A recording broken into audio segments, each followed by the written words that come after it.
5 on your health tonight. A dangerous new trend in the delivery room. Doctors are reporting an increase in the number of patients refusing vitamin K shots for their newborns. They say that's putting babies at a much higher risk for severe bleeding, even death. Joining us now is Dr. Hannum, a pediatrician at Tufts Medical Center. Great to see you, doctor. Hey, doctor. It's great to see you. So let's start there. As you know, doctors here in the United States have recommended vitamin K shots at birth for more than 50, 60 years. It's a routine practice in delivery rooms around the world. So why is it necessary? Why do newborns need it? Yeah, it's a great question. I think there's a lot of misinformation about vitamin K because it's so standard that we almost don't even think about it at times. Vitamin K itself is a really important part of our clotting factors in our blood. So without it, you really can't prevent bleeding. And so the unfortunate thing for young babies and infants is that they really don't have enough vitamin K to do that themselves. So the vitamin K injection is really designed to help the blood clot as efficiently as it can.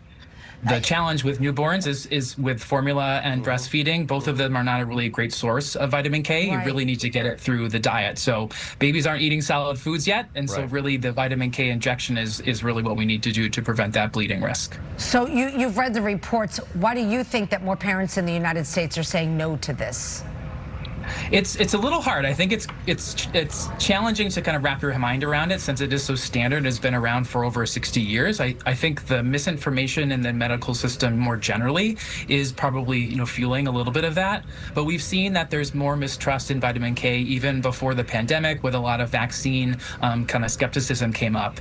I think often people may confuse injections to all be the same. So this is very different from vaccination, which has its own kind of criticisms in the community. But with vitamin K more specifically, I think it's just misinformation, and we want people to know why we're doing these things. Sure. But I think generally the population doesn't really know because we don't often talk about it because it's so standard. Right. Well, to that very point, doctor, as you just explained it, I don't want to over-dramatize it here, but it almost sounds like a life or death situation. So what would you want parents to consider before they actually make that decision?